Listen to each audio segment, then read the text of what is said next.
Call now on 323-3777 or 323-3999. On the National FM 100 Talkback Show, welcome back. My special guest in the studio is none other than Dr. Glen Mola Pumuye, a PhD in this case, and of course has a doctorate in law. Obviously, in Papua New Guinea, he graduated with a Bachelor of Laws from the University of Papua New Guinea, admitted to practice at the National Supreme Court of Papua New Guinea after successful completion of his legal training at the Papua New Guinea Legal Training Institute, PNG LTI, as we say down at what is to be at call now known as CELAC. And of course has experience in civil litigation, including negligence, judicial review, human rights, and state commercial law while practicing with the PNG Solicitor General's Office.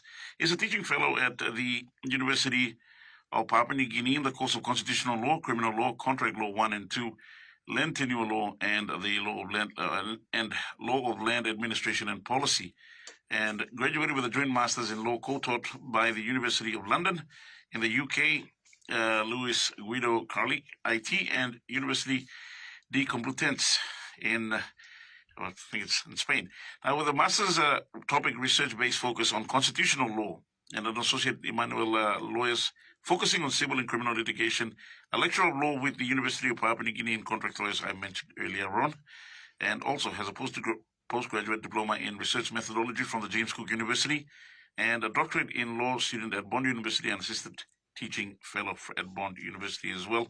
Very accomplished individual who joins me this morning. Dr. Pumuye, morning and good morning to you and welcome to the program. Thank you, Mr. Tanda. Very good morning to you and thank you for having me. Just with your name, Dr. Glen Mola Pumuye. I'm looking at Glen Mola, and obviously I've had Dr. Mola here many, many times. Is there a story behind this name? Yes, there's an actual story behind it. The good Professor Mola from the School of Medicine and Health Science, when he started his clinic, the Paradise Hospital back in the 90s, I was fortunate enough to be one of the babies delivered there. Wow. And my parents thought it would be a good idea for me to take on the name Glen Mola. So that's the reasoning behind my name. So I go by the name Glen Mola now. That is amazing. I'll definitely have the chat with Professor Mola whenever I have him next in the studio, in any case. Wow. Interesting.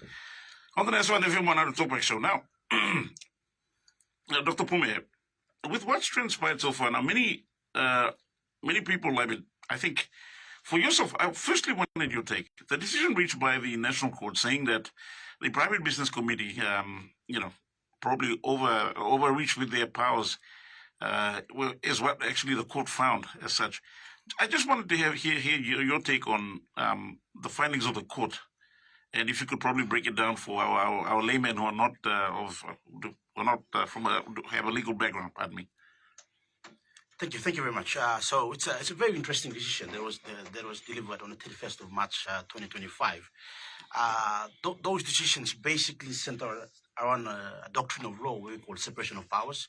So in layman's term, it's basically powers of government. The three arms of government must be kept separate and basically exercised at that level. So many times in PNG, you would see that there are some processes that we have in the PNG laws that sort of reflect this doctrine of separation of powers. So, for instance, the motion of no confidence process, that's a doctrine that reflects the separation of powers, and also the ability of the courts to interpret the laws and interpret certain parliamentary actions. So this is the parameters of why the courts come in to sort of determine the decisions in Parliament. So it basically before you had the doctrine which especially in the UK, the common law as well, where Parliament is sovereign. So any decisions, any laws that the Parliament passes, courts cannot step in. But with our homegrown autonomous constitution, our forefathers, they visioned that in the future there would be a need for our Supreme Court to come in and basically try to interpret the actions of different arms of government against what the constitution is saying. So on that basis, the deputy leader of the opposition, Honorable James Nomane, decided to ask the Supreme Court to invoke the jurisdiction to come in and look at the process of the Parliamentary Business Committee and why they did not entertain the motion that was filed. So it's very interesting because what the PBC said under the parliament, we have standing orders that guide the practice. So the PBC said that under a particular section 165, there's a provision that says that if a motion that has been entered in before in the last 12 months comes on again, the speaker has discretion, and the discretion not to entertain that motion. All right. So on that premise, it was a legal provision that they PBC actually used to try and not to deal with the motion. But when this provision, section 165, was challenged in the Supreme Court, the Supreme Court is basically saying that yes, there's a provision in the standing orders, that's section 165. However, it does not apply to a motion of no confidence. This is because of the fact that the motion of no confidence is a very important accountability procedure in the Constitution, and it has a power of changing government. So this one provision, the Supreme Court is basically saying that, yes, there's a provision there, but in terms of a motion of no confidence, it does not apply. So in that way, the Supreme Court said that the decision to rely on that provision to not to deal with a motion was unconstitutional, and as a result, the basis was that it infringes on the right of a member to stand for office, that's section 50, and the right of a member to introduce motions and bills in parliament, which is section 111. So it was on that basis that the Supreme Court is coming out to clearly say that the PBC was wrong in its decision and parliament should reconvene and deal with the motion. Now, as far as precedences go, is this this is a question I posed to my listeners last week. I think it was last week when the decision was reached. Is there a precedence now being set by this particular decision where, if now a member of parliament probably had a motion or something that was probably rejected prior to this case, prior to that, now with this precedent set, is there a possibility of actually going back, or is there to actually review a decision by the PBC, or is there like a statute of limitations to it where you can't really go back in time after that? Yes, it's been a very complex sort of history so far with the relationship between the Supreme Court and the PNG Parliament. It started all the way back in the 1990s, I would say, where basically the first sort of case was a case called Mopio versus Speaker of Parliament. And in that case, what happened was that the Supreme Court said that no, the procedures of Parliament, according to parliamentary sovereignty, are non-justiciable. So the courts will not step in. However, in 1994, a very, very smart judge, Justice Sheehan, he qualified that the powers of the court and the powers of Parliament. He said that in instances where the Constitution provides for some processes, so for instance, the motion of no confidence, it's not a process of the standing orders or the process of parliamentary procedure. It's a process entranced in the Constitution. So if it's section 142, 145, it gives you that process. So the judge in that case, Justice Sheehan, basically said that if the Constitution provides for a process, the court's powers come in. See, from that day on, the courts have been reviewing every time the motion of no confidence in Parliament. And the most sort of elevated version of it was the Polio versus Zurino case. So in that case, the Supreme Court comes in and says the PBC has a specific function, basically to go through the motion, and if the motion is not parochial in nature, to put it on a notice paper for parliamentarians to debate. So this decision reaffirms and strengthens the decision that if a motion is filed, meets all the technical requirements, the 5 requirements are there, the PBC must advise the Speaker to put it on the notice paper. So that's the Supreme Court's interpretation. With this case, the PBC was sort of, they understood the decision, but now they decided to go in another direction, saying that the Speaker has powers under Section 165. Yes. So if he already dealt with the motion 12 months ago, or within a 12-month period, he cannot deal with that same motion. However, the courts have come in again and said, no, that motion of no confidence, it's a very important process, and no standing orders can restrict its application. When it's filed, when it's signed, it meets the requirements, it must go on to the Parliament notice paper to be debated, to be moved, and the vote to be taken. Now, when all of this is happening, I've had listeners actually send through questions asking, well, isn't the clerk of parliament, Alpha, and the team supposed to be keeping an eye on this and ensuring that the PBC be following this particular guidelines that are already set? Was there an error on their part? And at the same time, who is supposed to be keeping the PBC in check, especially when it comes to matters of this nature? Thank you. So the PBC they play a very important function, especially with the motion of no confidence process, and they are given guidelines, especially with the standing orders, and also with the recent Supreme Court cases that have been decided. So basically, when they exercise their function, the most important thing to do would be to check for the five requirements, and I think they're very learned individuals, basically advising the speaker and the parliamentarians in the PPC and the national parliament as a set of legal team there, and they would give the advice that at the end of the day, it all comes down to the confidence, and the confidence is reflected in the numbers. So if the government has the numbers, the right thing to do would be to deal with the motion and defeat it on the floor of parliament. That's like what they did last time when the member for Finchafen was nominated as ultimately prime minister. That's right. That's right. Now, also, a suggestion, I think it was yesterday or a few days before, regarding the makeup of the Prime Minister's Committee of Parliament. Now, as far as the appointments go, who actually does the appointment, and can non-parliamentarians be appointed to make up the PBC? Unfortunately, with the parliamentary committee, you have to be members of parliament, with the speaker and the deputy speaker as well.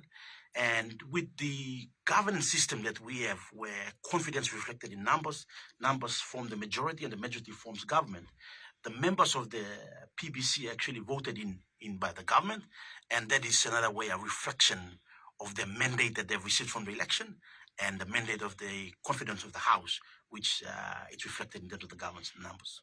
Okay. With that being said, on the last one, FM 100 Talkback Show, the lines are open 3233 3233 You can give us a call this morning, and you can also send a WhatsApp message to 77146340.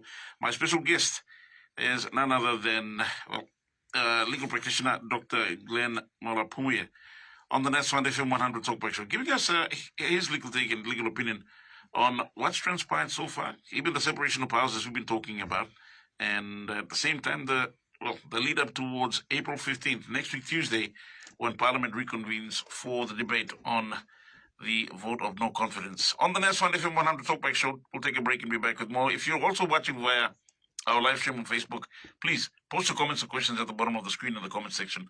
I'll be happy to read them out. Stay tuned, more coming up.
My special guest in the studio, Dr. Glen Mola Pumuye, pardon me, a legal practitioner, expert in law, and of course, lecturer, scholar, pretty much giving his take on what's transpired so far. Now, uh, Glenn, pardon me, Dr. Pumuye.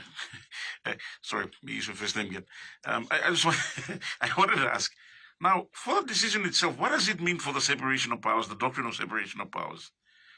With this now, because many times people, the most confusing part, I think, for many Papua New Guineans who have a basic understanding of how politics works and how the separation of powers works, the confusing part is when the executive, the NEC, and the legislature, sometimes they're viewed as one by many times because it's the same people from parliament that actually are sitting in the legislature itself. What does this decision how does that impact separation of powers as far as the current setup we have in government? All right, thank you. That is a good question. So when you look at our parliamentary democracy and the Westminster system, it's basically a system where the executive is formed by members of the legislature. So the executive also sit as the legislative arm of government. So while the constitution was formulated and in the CPC's views, the Constitutional Planning Committee, they want parliament to play a central role. They want the centrality of parliament to be one of the major pillars of our democracy. However, over a period of time, you see when we have large coalition governments and a majority of our members of parliament are in these coalitions, and they basically form the executive and support the executive, you see that parliament's role has been diluted because of the fact that the same sort of members that sit in the executive and the support they have in the executive, they can bring it over to parliament and use it in terms of passing legislation, in terms of making decisions and making laws as well. So we now have a situation in PNG where we have a huge sort of executive government, a huge sort of coalition government, and basically in terms of parliament trying to hold the executive to account, they cannot do that because of the fact that the numbers lie with the executive.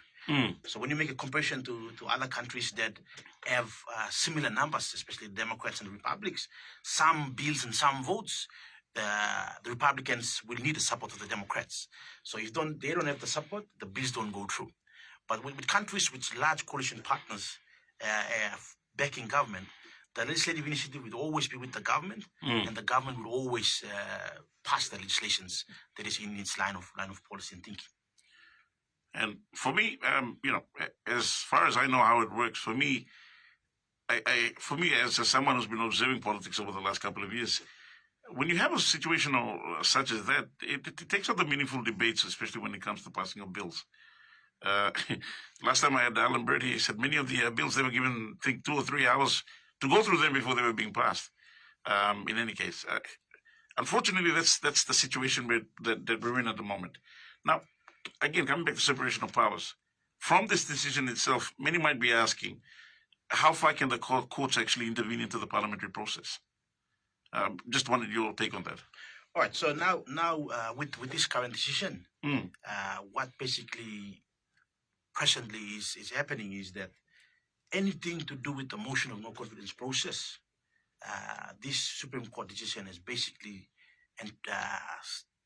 confirmed the position that the Supreme Court will have the powers to come in and review. So you might have another instance where the parliamentary committee say that no, we cannot deal with the motion of no confidence. Basically, that gives the members of the opposition the right to directly run to the Supreme Court, and for the Supreme Court to basically review the process and give its decision. So in terms of the relationship between the judiciary and the national parliament or the legislature, the judiciary will always come in where there's a process prescribed by the Constitution, such a process like the motion of no confidence. And if the process is not being followed, that automatically will trigger the interpretation of the judiciary, and all the members of the opposition needs to do is to file the necessary documents to invoke the jurisdiction of the Supreme Court in this matter. So it's a situation where, yes, the judiciary will step in, but they will also, like in this case, they want step further outside their powers. So what they will say is for Parliament to go back and to correct its decision. So next week Tuesday, when Parliament sits, basically it's sitting by direction of the Supreme Court, which is respecting the separation of powers and telling the parliamentary PPC and the Parliament that you have not acted in the best interest of the Constitution. So you go back and deal with that motion and entertain the motion and put that motion to a vote and see what the result of the motion is. So again, so basically anything to do with the vote of no confidence, it has to go through, especially when a motion for vote of no confidence has to be entertained by the PBC. That's correct. If it's entertained by the PPC, if it meets the 5 technical requirements that are there, then it has to go through and be listed to be voted on. So that's basically what the Supreme Court is saying in this case. Now, we've seen, I think it was James Donald who said that he's not going to vote because of the alternate nominee being Sir Peter Ipatas in this case. Now, I had listeners calling in and sending in messages saying, oh, why can't we change the nominee in this case? All right, that's a very good question. So what happened is that when the motion was blocked and then they went to court, the nominee on the motion was the Honorable Governor of Waenga, Sir Peter Ipatas. And when the Supreme Court told the Parliament to go and sit and review and vote for the motion, it was that particular motion that nominated Sir Peter Ipatas. So it was impossible to change the nominee at that stage. So that's why next week Tuesday, when Parliament goes in, either they vote to stay with the government of Honorable James Marape, or they vote for the alternate, which is Honorable Sir Peter Ipatas. It's going to be interesting because Sir Peter Ipatas is with the government. He's in the government ranks. His only other party member, Dr. Lino Ton, broke ranks and moved across to the opposition in case. So I'm just interested to see how things turn out in this case. But that's still allowed, right? You can be a member of the government and still be nominated as an alternate PM. Yes. So basically, before in the time of the late great McKay Morata, he basically passed laws that you have to vote along party lines, party allegiance. But that was nullified by the Supreme Court. Yes. And that's when the only government came in because members could move. And nowadays, members, as mandated leaders of the people, can exercise their right to vote for the Prime Minister candidate for any sort of nominee, whether it's the current Prime Minister or the alternate Prime Minister. So that's the right they've been given, and they can vote for anyone at any time, and they can vote across party lines and within party lines as well. So it's pretty much fluid at the moment. It's very fluid. In other countries they sort of restricted it. Like for instance in New Zealand they call it waka canoe jumping, which is not allowed. So when you jump you lose your mandate. So that's but in PNG it's very fluid and it's allowed. Let's take to the phone lines on the Nest One FM 100 Talkback show. Good morning, FM 100 Talkback. Good morning, Tony. Ivan, good morning. We've got Dr. Pumuye, my special guest in the studio. Good morning, Doctor. I just want to get your views on the BBC. We've noticed that on one or two occasions where they rejected these notices of vote of no confidence based on grammar errors. You know, like they were saying that I's are not dotted and the T's are not crossed. Names as put, the surname first and the first name second. My question is, do they have powers to do that, or is that they shouldn't be concerned about that? Like in this particular type of instances, do they have the PBC? Do they have the powers to reject a motion based on grammar errors, administrative errors? All right, Ivan, let me give it to Dr. Pumuye to answer. Thank you. Thank you very much, Ivan, for the question. Good morning to you. When you look at the role of the PBC and them scrutinizing the motion, basically what they need to do, and it is advisable to do, is basically look at the 5 technical requirements that are there in terms of whether 1/10 of the MPs have signed, whether it nominates an alternate prime minister. And at times, many people would basically try and say that, a document as important as the motion of no confidence, you cannot sort of look at the minor errors or grammatical errors that are there. But over the years, the PBC has maintained that when going through the technical requirements, things such as names not in the right order, these are some issues that they have held to that can affect basically whether or not they pass the motion of no confidence. And when you look at it, my view is to approach it with a sort of larger scope of perspective, and that's the very fact that if a motion of no confidence vote or the motion that's been passed or put to the PBC, basically if it meets the technical requirement, if it's not parochial in nature, it has to be put to be voted on. Minor requirements, the processes and procedures there that they can basically facilitate, so that the most important thing is the motion goes before Parliament and Parliament shows its strength in numbers. But it really depends on the members consisting of the PBC and their interpretation of the technical requirements. David. Sorry, Calvin, probably I didn't hear correctly, but so, Doctor, are you saying that they don't have any powers to reject the motion if it's, where the, how will I put it, where the I's were not dotted and the T's were not crossed, or whether the surname was put in front and the first name was put at the back? I don't know whether you understand what I'm saying here. I mean, does the PBC have any power to reject that motion? Grammatical errors, do they have any powers or no? That's basically what I'm asking here, Doctor. Thank you. Thank you, Aaron, for the question. All right. So when you look at the PBC powers and the motion itself, they are guided by the 5 technical requirements of the motion of no confidence procedure. And in my opinion, things like wrong placement of names, things like all these little issues that can be corrected. My opinion is that it should be corrected and basically put to the Parliament to vote. This small minor errors should not have the weight of holding back the motion of no confidence process. But then in saying that, you see, at the time of the moment when the PBC sits, basically you see over the years, they have held that no, if something is, the names are misspelled and all these errors happen, that motion basically is not fit to go before Parliament.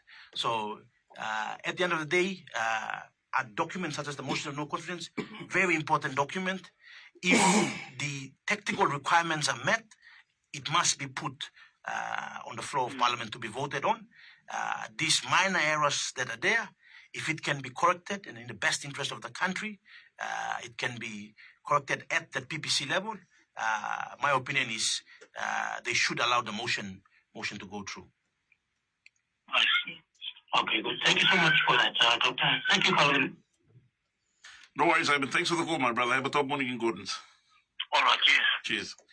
On the next one, FM 100 Talkback Show, you can have a say this morning, 3233 777 My special guest, Dr. Glen Mola Pumuye.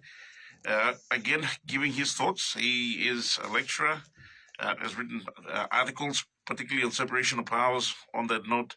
And again, as I mentioned, a very well-rounded individual in law. So if you have any questions, we're currently talking about separation of powers and at the same time talking about the Supreme Court decision to recall Parliament based on the Supreme Court reference taken out by the opposition last year regarding the Parliamentary Business Committee or Private Business Committee throwing out the motion of no confidence where Sir Peter Ipatas was nominated as the alternate Prime Minister. They've since been ordered to recall Parliament on Monday, which they did. Now they've taken a break and will be back on Tuesday next week, the 15th, to debate the motion of no confidence in regards to this. We'll take a break at this juncture and be back with more. Please do post your comments or questions if you have any on our Facebook page at the bottom of the screen. You can also, on our live stream again, it's FM 100 Papua New Guinea. You can also send through a WhatsApp message to 77146340, or just like what Ivan did, give us a call, 3233 3233 More talkback coming up. Next one, FM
Welcome back to the Next One FM 100 Talkback Show. Dr. Glen Mola Pumuye, my special guest this morning, giving his take on what's transpired so far, particularly with the Supreme Court decision, and of course the Supreme Court decision to recall Parliament, and at the same time the separation of powers doctrine in Papua New Guinea. Now, since as far as the Supreme Court goes, as we talked about the separation of powers, they've ruled for the for Parliament to be reconvened, recalled in this case. What's transpired since then? They've taken a break. Parliament is actually adjourned and will reconvene on Tuesday for the debate in itself. Now, as you mentioned already, despite the fact that Ipatas is sitting in, Sir Peter is sitting in the government side of Parliament in this case, there's nothing stopping him from being nominated as such. Since that's transpired, 7 days, I think they've been directed to for each of the members of Parliament to go back to the constituents to consult before coming to Parliament to actually debate the motion of no confidence.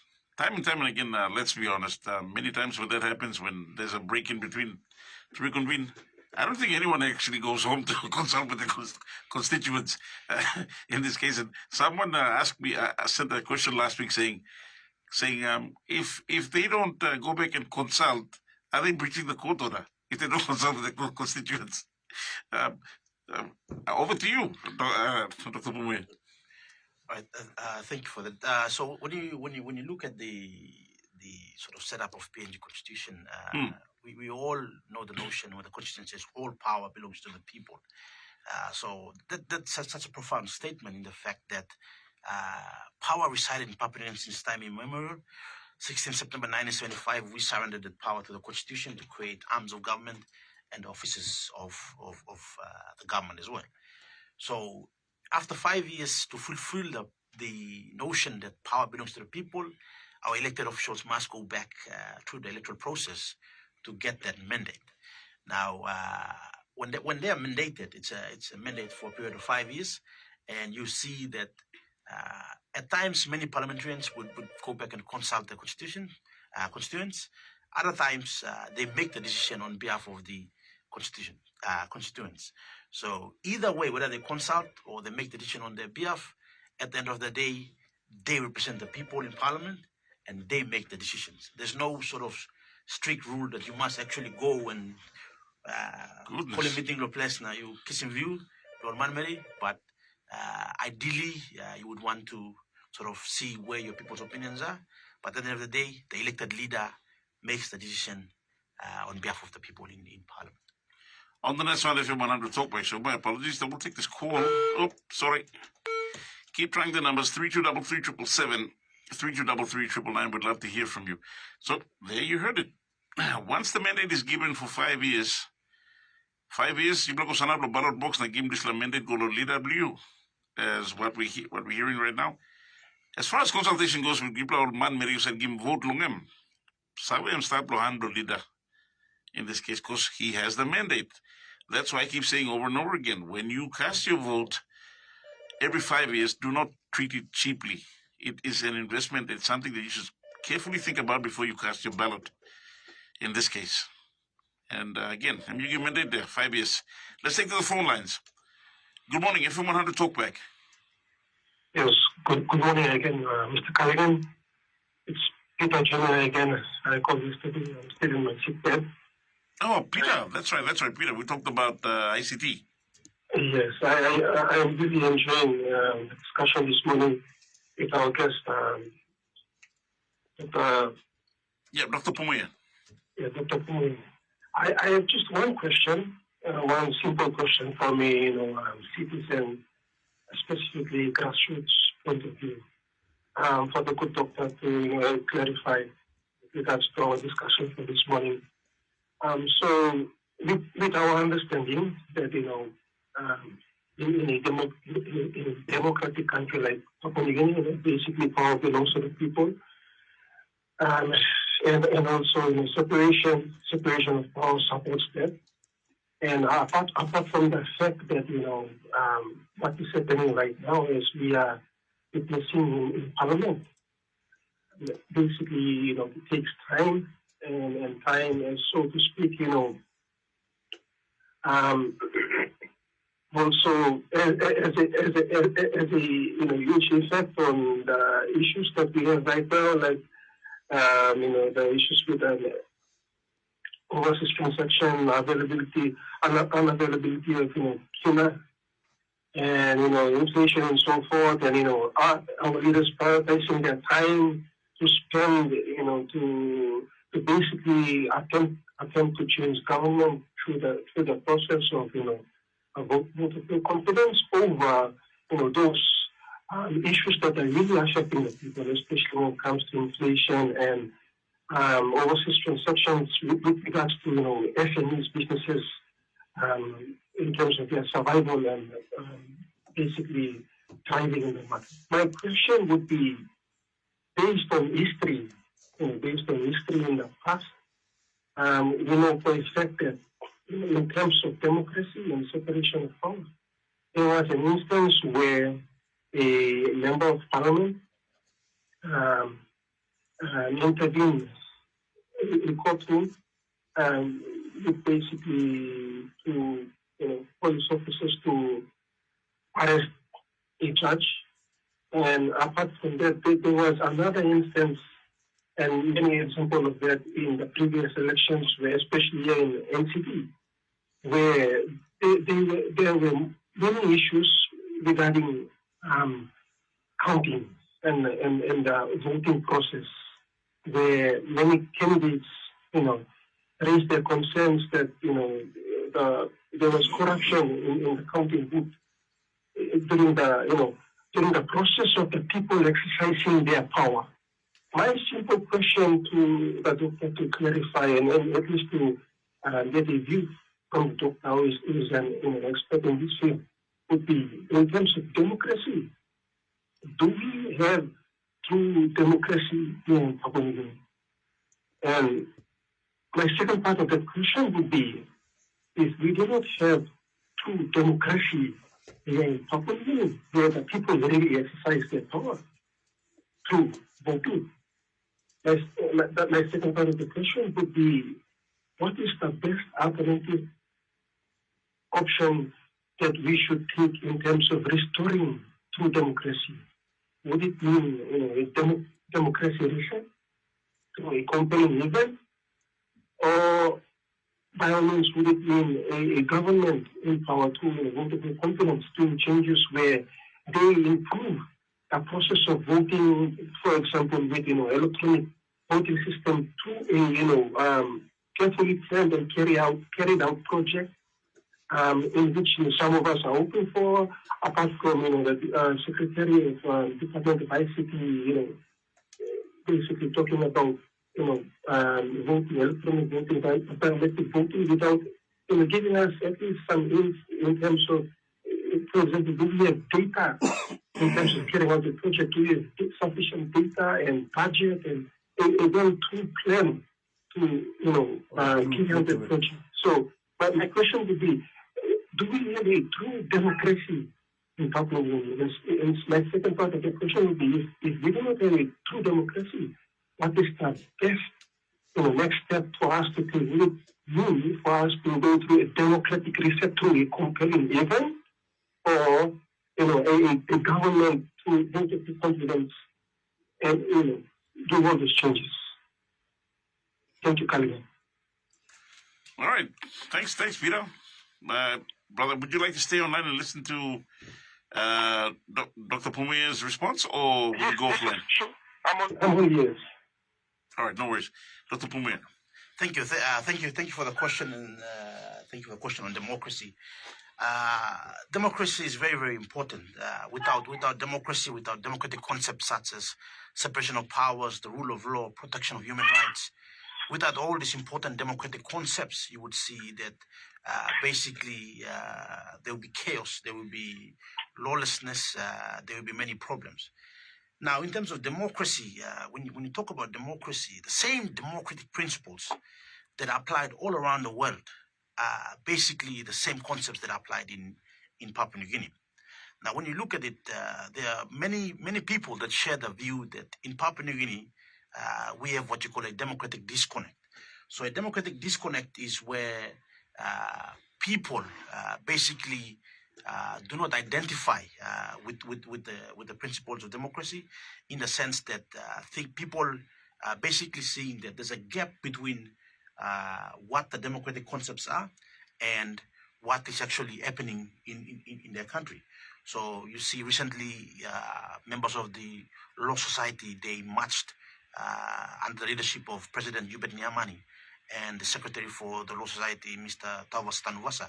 They basically marched, held a march all the way to the National Supreme Court premises. And it was not a political event, but what they were marching for was the rule of law. They were saying that we must always maintain the rule of law. We must maintain the very fact that there is equality of all citizens, all right? The law is absolutely predominant and citizens are equal under this country. So in that way, you will see that people will say that we are truly democratic, all right? Especially when they see that the rule of law is being applied. They see accountability institutions such as the Ombudsman, the Auditor General, the Independent Commission Against Corruption, ICAC, doing their functions, basically to bring democracy to a qualitative state. Because you see, when you talk about the PNG system, everything is centralized around the government of the day. So we the people, we hold them to account every 5 years. But when our framers of the Constitution basically wrote the Constitution, they knew that after the writs are written, there will be a need for constitutional officers to guide and watch over the exercise of the leadership mandate. That is why they created the leadership code and they gave it to the Ombudsman Commission. That is why they created the scrutiny of public finance and they gave it to the Auditor General. That is why they created all these officers, so that these accountability institutions comes in to guide members of parliament within the 5-year period and hold them to account. So when you see that when these institutions are not functioning, you note that people will always complain about democracy. They will say democracy is not being brought to a qualitative state. It's not achieving some of its principles that it boasts about. So in PNG, you would say that, yes, we are very democratic in terms of the law and its application and the principles, but there is a need to elevate and refine democracy. There's a need for all stakeholders, especially within the government circles, within the accountability institutions, to ensure that we bring democracy to a qualitative state. And a very important process, like our callers mentioned, is the electoral process. So the electoral process is the platform where there's a transfer of power from the people to their leaders. And as the government of the day, regardless of who gets voted in on Tuesday, the government must really look to address this problem of the electoral process. It will be best to bring in mechanisms, to bring in sort of procedures to ensure that the elections are free, just, and transparent. This all goes back to the saying in Gettysburg, where Abraham Lincoln basically said that the government must be for the people, by the people. So by the people, for the people. That means that when we transfer the power in every elections, and when the government goes into power, the government must think of the people's needs and wants. So decisions that the government makes must be always reflective of the people. Because when you see the concepts of democracy, Papua New Guinea as a democratic country is not defined by our vast natural resources. It's not defined by our flora and fauna, our beautiful geography, landscape, the seas, and all these issues. What you look at PNG as a nation it's defined by the people of Papua New Guinea, and we are the source of sovereignty. So as a result, when we elect a government by the people and it goes into parliament, it must act for the people. And in that way, we can try to ensure that the pillars of democracy basically resonate throughout this country. And if democracy is brought to a qualitative state, all these issues that are popping up will be definitely addressed. And that is my opinion on the issue. Peter? Yes. Thank you. Thank you, Doctor. Thank you, Doctor. That was a really informative feedback. But just to get your feedback, just for you to be upfront, basically speaking, do you think in terms of our status of democracy, do we have a true democracy right now, or do we need some sort of reform of democracy or to a specific democracy reset? All right, thank you. So my response to that will basically be, under our laws, we are democratic, but at this current stage in time, there's a need to do more so that we achieve those important pillars of democracy. For instance, like the rule of law, trying to stop all these tribal fights, this killing, all these things that are happening right now. We try to also talk about the best interest of the people. The government has to now try and look at ways that it can sort of pass laws and policies so that the common folk is basically aligned with the government, and the common folk will say that I live in a democratic country and my government has my best interest at heart. So there's really a need to basically work on democracy to make it better in this country. Thank you, Doctor. It's really important for the rest of Papua New Guineans. Even as for myself, a ordinary grassroots citizen, because for a fact, that every day the value of our kina is falling. Right? If you were with someone, a professional, who does a research on all the businesses, especially SMEs in the market, in terms of how they are doing, and who knows what the result may be, in terms of state of the economic at the moment in the market, and the kina dropping its value every day, and also when it comes to overseas transactions, and most of these businesses relying on those transactions basically to survive in the market, hopefully to make profit. So it's really, what I'm saying is, it's really important for us to consider, what's actually happening right now, because I've learned for a fact, even if I keep my mouth shut, it will still affect my life as a citizen, and the prices of goods, ordinary goods and services, keep on rising. It doesn't help when we, keep silent. But, as you stated, it takes a collective effort for us to improve democracy, in this country. By the people, for the people, yes. Thank you, Doctor. Thank you, Kalyan. Thank you very much, Peter. You have a top day in Pom. Thank you, straight, and again, get well soon, my brother. Take care. Thank you. Take care. That's Peter Jr. And let me just quickly play a time call. I think we're going like 8 minutes over it. Plain Sugar Time Call. It's 10 a.m.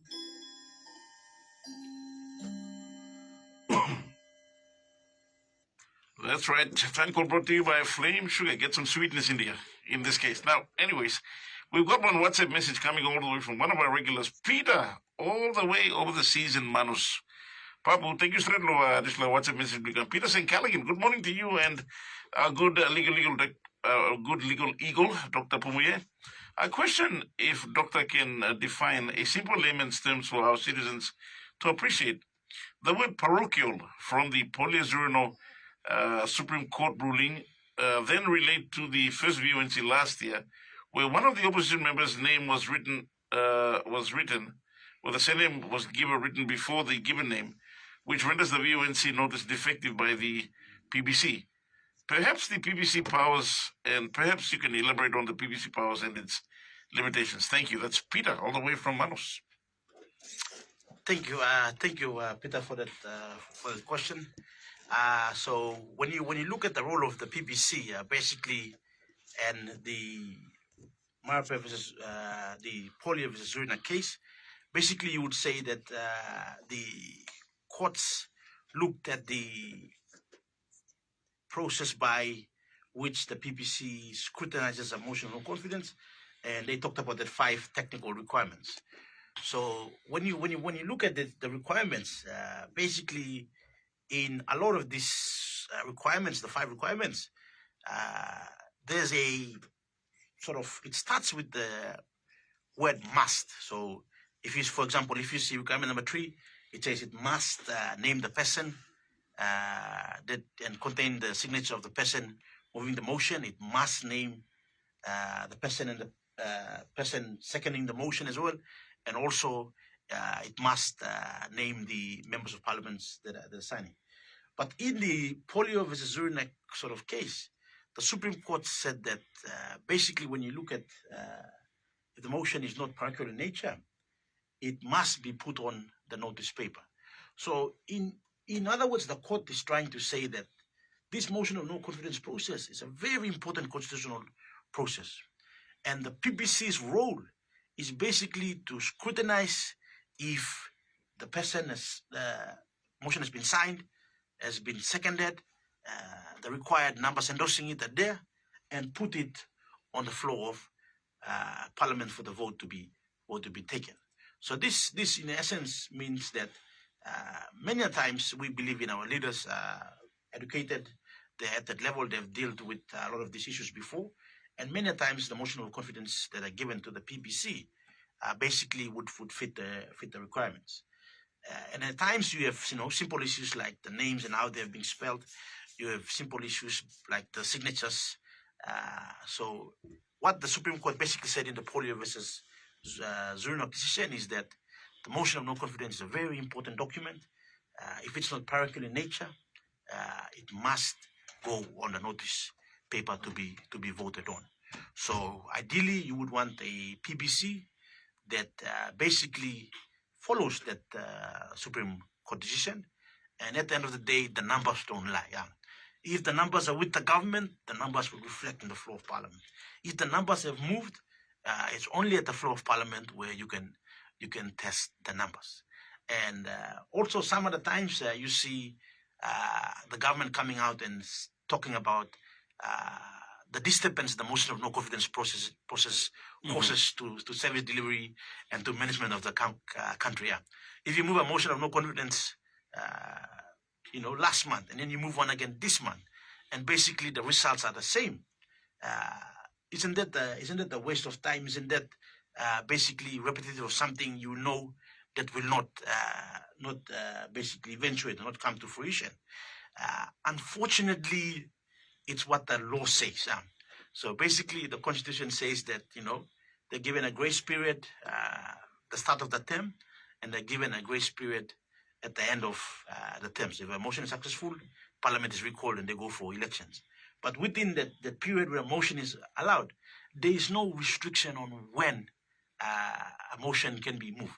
So anytime opposition can file a motion as long as they get the required signatures and then put it to Parliament. So in other way, there's some arguments around the fact that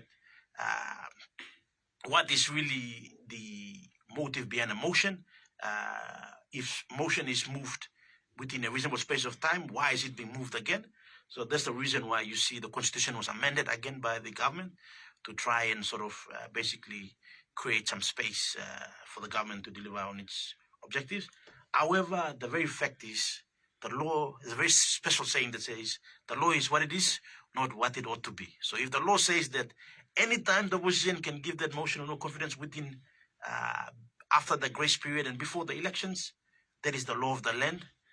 And as law-abiding citizens, we must follow what the law says. And sorry, pardon me in case anyone might have missed it. Just in layman's terms, as Peter was saying, the word parochial in this case, what does it actually define? In perspective to the Police-Zurno case. Yeah. So basically, the word parochial in nature, in my opinion, what it would mean is that basically, if the 5 requirements are met, the motion is not parochial in nature, put it on the notice paper. As long as the person is nominated as alternate prime minister, 10 members of parliament have signed, it has been seconded, it should go to be voted on. On the Nesfund FM 100 Talkback Show. Also, this one from General Peter of Kunai Street, sending an email through on live@fm100.com.pg. That's our email address. Saying, Dear Callaghan and Dr. Glen Mola. It's actually Dr. Glen Mola Pumuye. Nunggu Dr. Glen Mola, na ibla follow sumar, ibla voice to talk stuff. I'd like to ask a question regarding parliament leaders.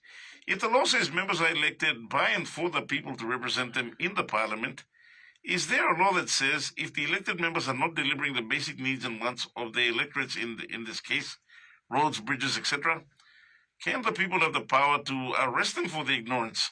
Apart from ICAC, the OC or organizations that are not transparent, if there aren't any laws for that, can they pass this law in Parliament? That's our best regards from Janet Peter saying, what laws are there if the member is not performing? All right, thank you, Janet, for the question. The leaders, especially when they are voted into Parliament, many times it's not understood, but they're subject to 2 sets of laws. So one, they're subject to the normal criminal code, where it outlines all the criminal offences. And the second, they're subject to the leadership code. And that's where it falls within the mandate of the Ombudsman Commission to enforce the leadership code. So when you look at the non-performance of members of Parliament and how you can hold them to account, basically what the Ombudsman and what these IK people will encourage you to do is for you to file a complaint, for them to act on the complaint. And many times you see a lot of it's just the way, and the culture and over a period of time, the habits that have developed. Many Papua New Guineans, we like to turn a blind eye on the things happening around us. And these institutions like the Ombudsman Commission, their sort of byline is that there must be a complaint for them to act upon. And so basically, if you see that there's clear cases of misappropriation, there's clear cases of members not performing, you have all these appropriate authorities to basically report to. And always, there's always a talk that do not take the law into your own hands. You have established process and procedures to report the matter, and for these institutions to pick up on and basically deliberate on. Also, it said that you have to wait 5 years, but that's why Mr. Tanda was saying your vote is very important. And also on the government's part, it must give the people a clear and transparent manner to which they can exercise their right to vote. Now, we've also got one WhatsApp message coming in from one of our very senior statesmen here, Ellison. Chief, morning through. Take you through your WhatsApp message coming in. Now, Ellison is saying, good morning, Callaghan. can your guest, Dr. Pumuye, put convention? I think that's the word, convention. Convention with the inverted commas. Can your guest put convention as it is a mode of political behavior and its application in the operations of the three arms of democracy?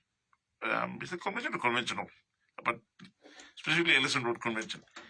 In British and Australian Parliament, behavior conventional edict is an important guide when MPs practice democracy in and out of Parliament. In PNG, the continuous disruptions of parliamentary cycles result in us growing ethical. It results in us growing ethical conversations. So no established traditions. It will take maybe another 50 years or so to evolve convention wisdom. In the meantime, we will continue to run to the courts to seek clarification in even minor issues. Please give a bit more on the observations of convention in parliamentary practices in UK and Australia. That's thank you from Ellison. Thank you, Ellison, for the discussions on that. My understanding of conventions would basically be it's sort of unwritten rules that parliamentarians basically adhere to maintain some sort of decorum and to maintain some sort of structured manner in which Parliament basically can function. However, you see that in Papua New Guinea, basically, we cannot leave grey areas in the law. We cannot leave things to conventional wisdom. It is basically because of the fact that many a times people or our institutions will not adhere to it or will take advantage of it. That's why it's very important that, very important practices, for instance, like the motion of no confidence procedure, the manner in which it's been adopted in the standing orders and the manner in which it's been implemented in Parliament, it was a very good sort of proposition to have it in the Constitution, because when we put this important process in the Constitution, it basically gives it a double-edged protection, and also it gives it the protection of the courts as well. So if there's a sort of non-adherence and non-compliance with the Constitution, you would see that the courts can come in and look at it. Conventional wisdom and practices, it's very good. It applies in a lot of other parliaments. But in PNG, like the saying goes, the land of the unexpected. Many things that we do in this country in terms of law and politics, it's not done anywhere else in the world. And in regards to conventional wisdom and having unwritten rules, unfortunately, within our constructs, my opinion is that we are not yet at that stage. Hopefully, in the near future, we can go to that stage where we have conventional wisdom, where people act according to standard behavior and practice. That's right. Conventional wisdom, and I think the unwritten rules, as Dr. Pumuye was stating, whether it be etiquette or even such a word as honor. We use the term, sometimes I think we use it loosely when we say honorable. In any case. Such are just my thoughts this morning on the NASFund FM 100 Talkback Show. Now, Dr. Pumuye, lastly, I just wanted to ask for next week or Tuesday, how do you see the first order of business once Parliament reconvenes? I mean, it's really sort of funny. You started with the word Pacific racing, and many times when these camps go into different camps, they call it horse trading. Horse trading, of course. Yeah, but I mean, on Tuesday when Parliament reconvenes, sometimes the Speaker will gives time to members of Parliament to debate on the issue of the motion of no confidence and to justify it. At other times, like the most recent one, the Speaker just basically said that the people want the vote. Let's put the vote on the floor, and then basically tells members, if you want to remain with the Prime Minister, you move to my right, and then if you believe in the opposition nominee, you move to my left. All right. In Tuesday's sort of Parliament session to deliberate on the motion of no confidence, hopefully, and regardless of the way the vote goes, we can all make our predictions. But at the end of the day, it will show in the numbers in Parliament. We believe that we have elected our representatives to go into Parliament. Many people have reached out to their representatives, basically giving them their views and opinions on which way they should go. But in the democratic context, it's the members of Parliament that decides where the confidence is and where the people's Prime Minister will be. In saying that, we note that if the Prime Minister James Marape survives the motion of no confidence, we believe it's a Papua New Guinean at heart. We note that all these issues that we are talking about, the little people, the common people can talk about it and try to do our best. But at the end of the day, the buck stops with the Prime Minister of Papua New Guinea. He exercises the powers of government, and he is the one, if he's voted back in, has to give this country solutions on how to deal with all the issues that are affecting our country.